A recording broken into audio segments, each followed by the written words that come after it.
what was your impetus for starting? Like, were you sort of, did you see were you like an angry young man who felt like documentaries weren't being done exactly right, I've or never it was felt just that. There was trying lots to? of different documentaries. So my trajectory, my mom had cancer from before I was aware. Yeah, what's the Ken Burns on Ken Burns? Go ahead. And it took her a decade to die. And I watched it as my brother did. There wasn't a moment when you didn't feel there was just this, it's like a horror film, this evil outside the house about to rob us of that. So no real childhood. Was that the sort of feeling that, looking back, it felt like a foreboding? Oh, yeah. So I love baseball. Because it was a long illness. Yeah, that's what I'm saying. I mean, by the time she'd been sick for a while, by the time I was like 2.5 and 3 and realized something was really wrong. And then when I was 7, we learned that she would die soon, like 6 months. She said, no, I'll get you to junior high, which seemed like this impossibly great, throwing the Hail Mary at the end of the football game. And that would be great. She missed it by just a couple months, God bless her. But it was really tough. Afterwards, my father had a pretty strict curfew, but he'd forgive it on even school nights up to 1 a.m. watching old movies with him or going out to the theater, sometimes seeing a 10 o'clock show, and he loved it. And one day we were watching a movie. I was now 12, maybe 6 months after my mom died in 1965. And we were looking at a movie at home on TV called Odd Man Out. Starring by Sir Carol Reed, starring James Mason, about the Irish troubles of the 19-teens and 20s. He started to cry. And I'd never seen my dad cry. Hadn't cried when she was sick, hadn't cried when she died, hadn't cried at this impossibly sad funeral. Cried there. And so at that point I remember saying, I got it. I forgave him. I just said, whatever stuff he's been dealt, he didn't have a safe haven, and the emotional dynamics of film gave him a safe haven. And I said I wanted to be that harbor. And I Consciously? Yeah. I said, no, I didn't say harbor, but in my mind I went, I want to be a 13-year-old kid. I want to be at 12, I want to be a filmmaker. And that meant Hollywood. That meant Howard Hawks, John Ford, Alfred Hitchcock. That was it.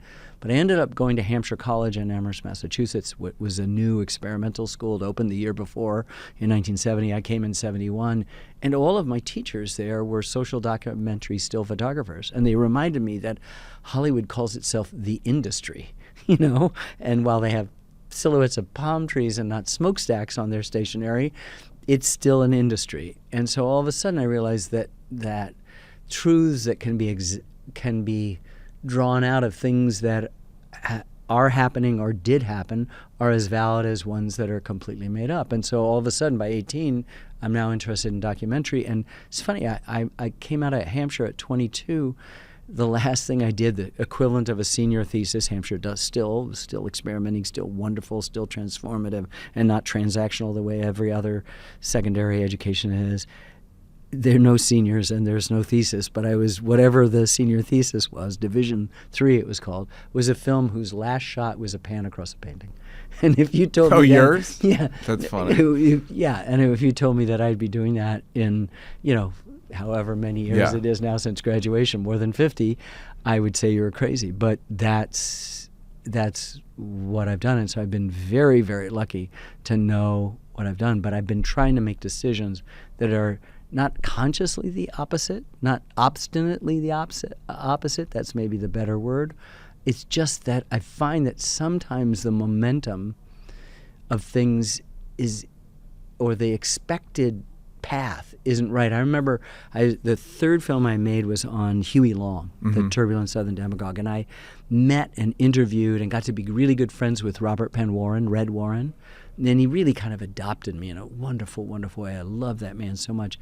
And I told him I was thinking about the Civil War, and he told me to go look up Shelby Foote. So the first rolls of film, literally 1 through 8, were the first interview we did with Shelby. But once he looked at me, and he just said, "Careerism is death." And he just had these goggle-eyed, snapping turtle eyes, and he would just said it with a ferocity, like it was like, "Yes, sir." And I think that's right, because career is, and I never use the word career. I always say my professional life, always. And career is something that often locks you into someone else's determination of what's the best for you, like the route to be. The parents who want you to be a doctor is the classic example, but we make our own traps. We set our own minefields for ourselves. And I just felt that if I could listen to that dictum, careerism is death, that you could figure out how to make choices that were not about career choices, but about professional life. What did I need? And it sounds like it's mostly curiosity. It's all about curiosity and how not to kill it. So the things that, I've made the films, all of them have been director's cuts. It's been a wonderful thing. And every time anybody said, well, why don't you, they see going to Hollywood and making a feature film like the next run on a ladder. And I understand how that is for many people. It's just not for me. I feel like I've found the work I'm supposed to do. I agree with you in a lot of ways. And whenever people that are doing a thing and they're like, now I want to, it's like the thing, you're so good at this thing. And you have a market that didn't really exist. Right. You made it. I did. It wasn't even a market. I just thought I wanted to do. I'd done all these films on the Brooklyn Bridge, on the Shakers, on Huey Long, on the Statue of Liberty, on the Congress, and the painter Thomas Hart Benton. And all of those films had as a determining factor, casting a long shadow over the drama of all of those disparate subjects, was the Civil War, the most important event in American history. And suddenly I said, I got to do it. And was no longer going to be an hour and a half film of still photographs. This was going to be originally 5 1-hours, and then it ended up sounds being, like the worst movie ever. Yeah. 5 hours of still photographs. I was turned down. I was turned down by the Corporation for Public Broadcasting that had supported all the other work because no one on the jury felt that anyone's attention could be sustained across 5 episodes, 5 1-hour episodes on a subject. That film ended up being nearly 12 hours and 9 episodes, and it's still 34 years plus later the highest rated program in public television history, and nobody was supposed to watch it. I was told by those critics that Stephen Bochco has a new police procedural, only they're singing, called Cop Rocks, and I will be blown out of the water by this. And are you proud of that? I guess so, because I just told you that.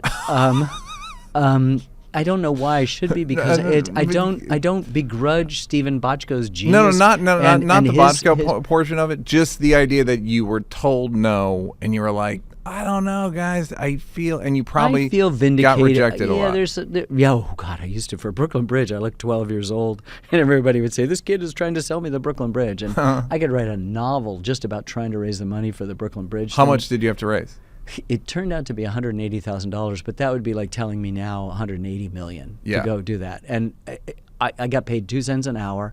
At one point, the best story is Meade Esposito, the boss of Brooklyn, the head of the Kings County Democratic Club. He died in jail.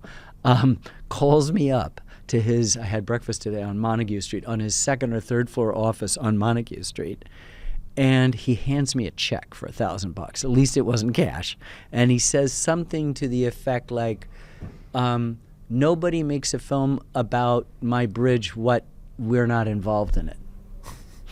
He said what we're not involved. Something kind of like literary like that. Yeah. Literary like that. Exactly. And it's just one of a dozen kind of crazy stuff that happened in the course of doing that. But I used to save in 2 big 3-ring binders. I can't find them anymore, so maybe I'm lying. 2 3-ring binders, each with 200 pages of rejections for the Brooklyn. Dear Mr. Burns, thank you so much for your encouragement. Yeah. Unfortunately, this is, and I just kept them there as a reminder that it's just not easy. There's lots of friction and resistance.